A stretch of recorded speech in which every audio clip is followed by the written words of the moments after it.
Black Magic is Not a Myth by Aleister Crowley was published July 2nd, 1933 in the London Sunday Dispatch. Black magic is not a myth. It is a totally unscientific and emotional form of magic, but it does get results of an extremely temporary nature. The recoil upon those who practice it is terrific. It is like looking for an escape of gas with a lighted candle, as far as the search goes. There is little fear of failure. To practice black magic, you have to violate every principle of science, decency, and intelligence. You must be obsessed with an insane idea of the importance of the petty object of your wretched and selfish desires. I have been accused of being a black magician. No more foolish statement was ever made about me. I despise the thing to such an extent that I can hardly believe in the existence of people so debased and idiotic as to practice it. Black Mass. In Paris, and even in London, there are misguided people who are abusing their priceless spiritual gifts to obtain petty and temporary advantages through these practices. The Black Mass is a totally different matter. I cannot celebrate it if I wanted to, for I am not a consecrated priest of the Christian Church. The celebrant must be a priest, for the whole idea of the practice is to profane the sacrament of the Eucharist. Therefore, you must believe in the truth of the cult and the efficacy of its ritual. A renegade priest gathers about him a congregation of sensation hunters and religious fanatics. Then, only can the ceremonies of profanation be of extended black magical effect. There are many ways of abusing the sacrament, one of the best known of which is the Mass of Saint Zacchaire, the purpose of which is to cause an enemy to wither away. At this Mass, always held in some secret place, preferably in a disused chapel at midnight, the priest appears in canonical robes. But even in his robes, there is some sinister change, a perversion of their symbolic sanctity. There is an altar. The candles are of black wax. The crucifix is fixed, the head downwards. The clerk to the priest is a woman, and her dress, although it seems to be a church garment, is more like a costume in a prurient review. It has been altered to make it indecent. The ceremony is a parody of the Orthodox Mass, with blasphemous interpolations. The priest must be careful, however, to consecrate the host in the Orthodox manner. The wine has been adulterated with magical drugs like a deadly nightshade and vervain, but the priest must convert it into the blood of Christ. The dreadful basis of the Mass is that the bread and wine have imprisoned the deity. Then they are subjected to terrible profanations. Indescribable. This is supposed to release the powers of evil and bring them into alliance. It is rather the case of the mouse trying to make a friend of the cat. In the congregational form of the Black Mass, the priest, having finished his abominations, these are quite frankly indescribable, scatters the fragments of the host on the floor, and the assistants scramble for the soiled fragments, the possession of which they believe will allow them to work their petty and malicious design.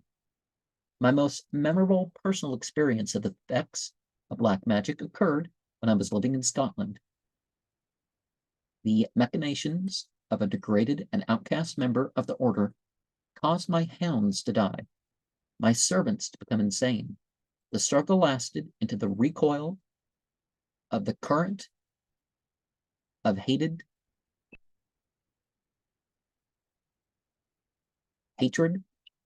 caused the luckless sorcerer to collapse. The explanation of its effects is that if you believe passionately enough in your will to do something, then power to achieve it will accrue to you.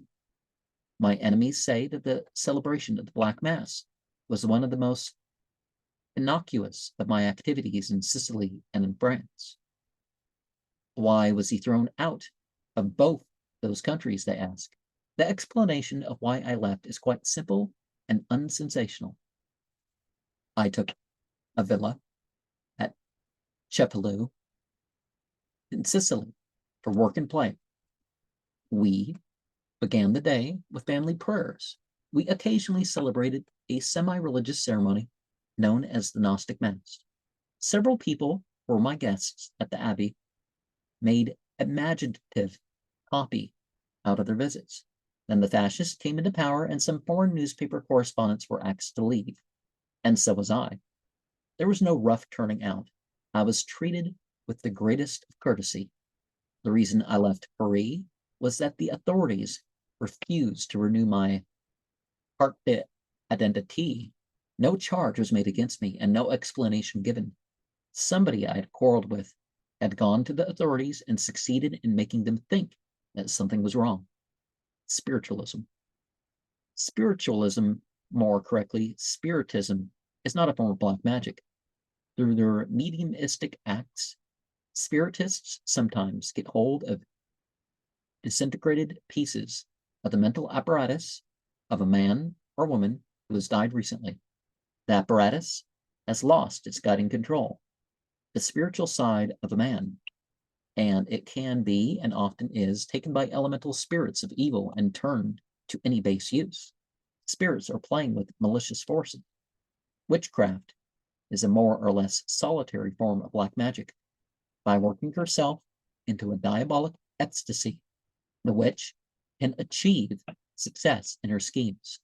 She's willing to sacrifice her firstborn, a usual price demanded by the demon, or sell her soul. And all for what? To stop her neighbor's cows from giving milk? To send a surly enemy to a sickbed? The effect is completely ridiculous compared with the waste of spiritual forces required to produce it. The true magician is above spite and venom. He tries to bring about the results for which he is working, not by sudden and disruptive interference with the existing order of things, but by slow, natural processes. Elixir of life. In theory, there is no limit to the power of magic.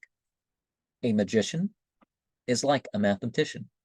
He has complete control of the symbols as long as he keeps the rules. I prepared the elixir of life, that magical draught which gives eternal youth, like the touch of Midas. It is not an unmixed blessing. I made it first when I was 40. It was done hastily and with imperfect knowledge. I took 7 doses, as the first 2 or 3 had no apparent effect. The consequences were extremely violent. One day, without warning, I woke up to find that I had lost all my maturity. I had become mentally and physically a stupid stripling. The only thing I could think of doing was to cut down trees. I was living in a cottage in New Hampshire. For 15 hours a day, I toiled at felling trees. I worked like a madman. No feat of strength was too great for me. These fantastic physical powers lasted for about 2 months and were followed by reaction. For half a year, I was in a state of lassitude. I had been playing with a dangerous recipe. 6 years later, I experimented again with the elixir, taking precautions to avoid such drastic results. But a result was that at 47, I was as powerful an athlete as any man of 30. I still retain much of the good effect of this experiment. My intellectual activity has not only been conserved, but intensified. And I'm still enjoying perfect health and energy. Now, what if the elixir of life is not the physical thing? And calling it spiritism instead of spiritualism really is because you are sort of treating these things like they're deities, like the Loa practices or the saint stuff. But it's not the dead that you're working with itself. You're working with some entities that have grasped on to some of the energy, the memory, and legacy. And indescribable, well, there's no need to cause offense everywhere and make people think, oh no, we're being oppressed because our ceremonies are being spoiled or something like that.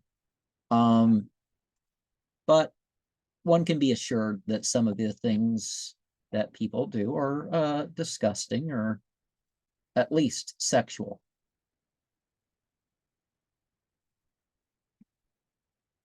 But for the most part, it's just differing in their things, right? And the Black Mass,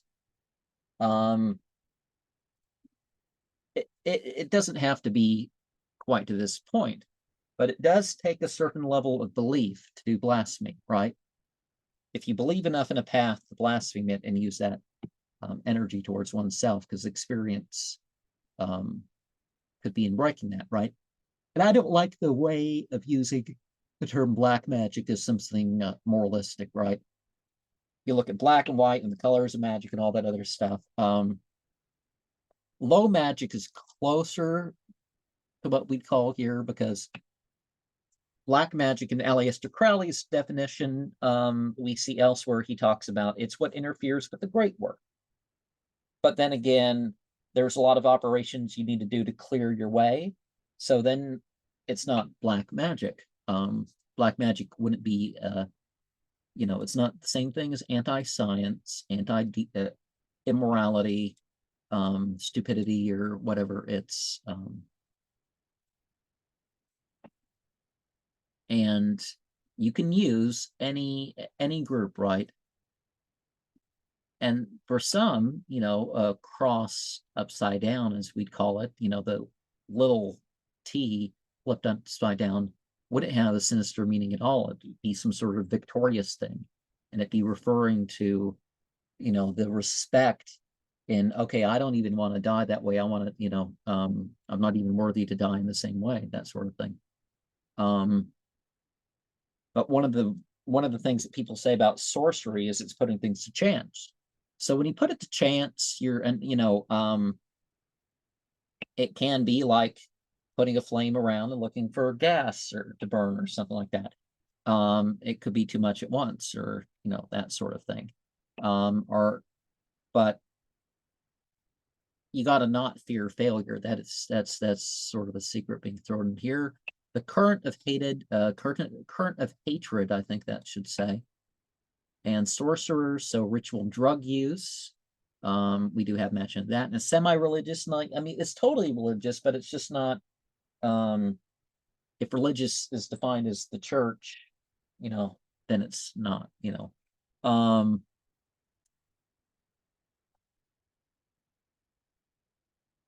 And